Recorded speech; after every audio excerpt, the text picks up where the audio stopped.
Friends, welcome to Devi's kitchen. இன்றைக்கி சனிக்கிழமை எங்கள் வீட்டோட மதியான லஞ்ச் என்னன்னு பார்த்துடலாங்க. இன்றைக்கி வந்து உருண்டை குழம்பு தான் நான் செய்ய போகிறேன்.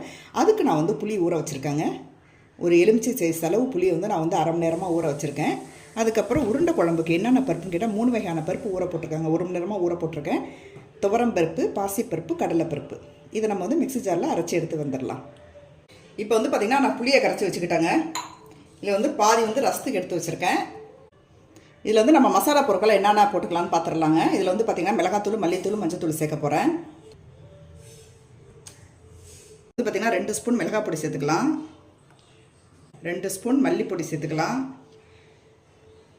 மஞ்சள் பொடி ஒரு அரை ஸ்பூன் சேர்த்துக்கலாம். இப்போ இதை கலந்துக்கலாங்க. இதில் வந்து பார்த்திங்கன்னா தேங்காய் தாங்க நிறைய அரைச்சி ஊற்ற போகிறேன். அதனால் வந்து நான் புளி வந்து கம்மியாக எடுத்துக்கிறேன். இப்போ வந்து பார்த்திங்கன்னா நான் கடாயை வச்சுட்டேங்க. இப்போ நான் ஒரு 2 ஸ்பூன் எண்ணெய் சேர்த்துக்கிறேங்க. இதில் வந்து வடகம் போட்டுக்கலாம். உருண்டை குழம்புக்கு வடகம் தான் சேர்க்க போகிறேன்.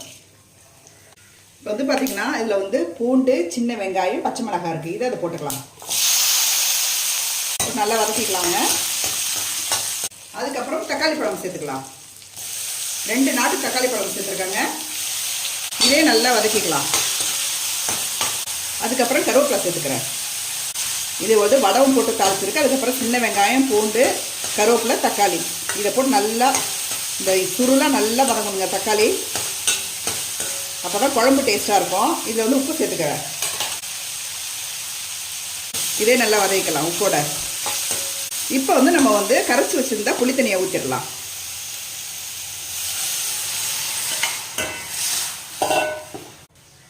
இப்போ வந்து பார்த்திங்கன்னா குழம்பு நல்லா கொதிக்குதுங்க. அதை நம்ம மூடி வச்சிடலாம். இப்போ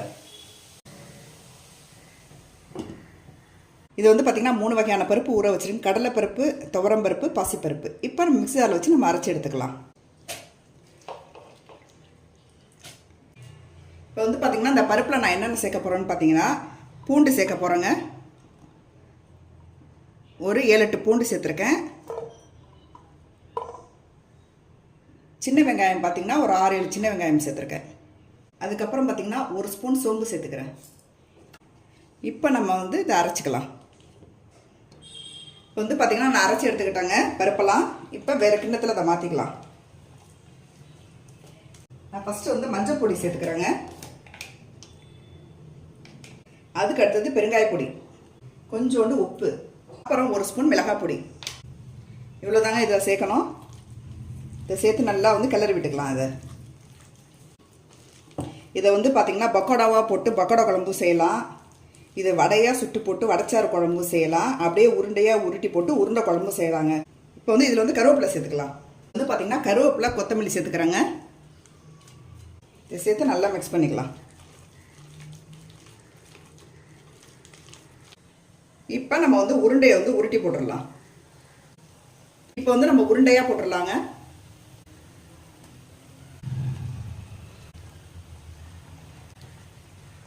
நல்லா ஹையில் வச்சு குழம்பு கொதிக்கும் போது தான் நம்ம உருண்டையாக போடணும்.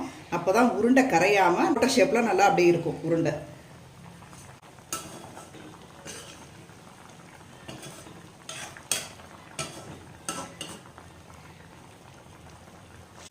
ஒரு 5 நிமிஷம் அப்படியே ஹைலே இருக்கட்டுங்க.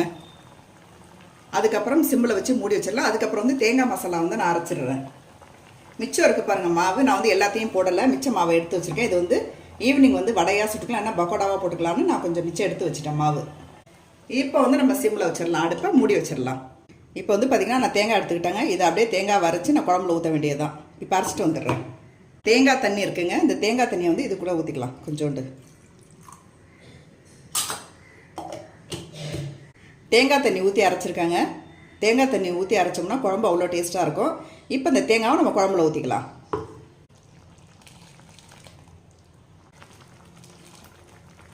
வந்து பார்த்திங்கன்னா உருண்டெல்லாம் நல்லா வெந்துருச்சுங்க. ஒரு 5 நிமிஷம் நம்ம குழம்பை கொதிக்க வச்சுட்டு நம்ம வந்து அடுப்பு ஆஃப் பண்ணிடலாம். இப்போ வந்து நான் மூடிக்கிறேன். இப்போ வந்து பார்த்திங்கன்னா நம்ம குழம்பு வந்து ஆஃப் பண்ணிடலாம். ஃபைனலாக பார்த்திங்கன்னா கொத்தமல்லி தலை தூவிலாங்க. கொஞ்சம் காம்போடு இருக்குது, பரவாயில்ல. காம்போடு இருந்தாலும் நல்லா தான் இருக்கும்.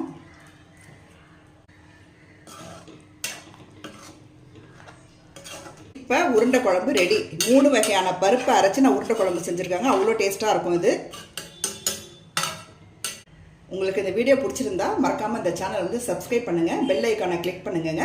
அப்போ தான் நான் போகிற வீடியோஸ் நோட்டிஃபிகேஷன் உங்களுக்கு வரும். தேங்க்யூ.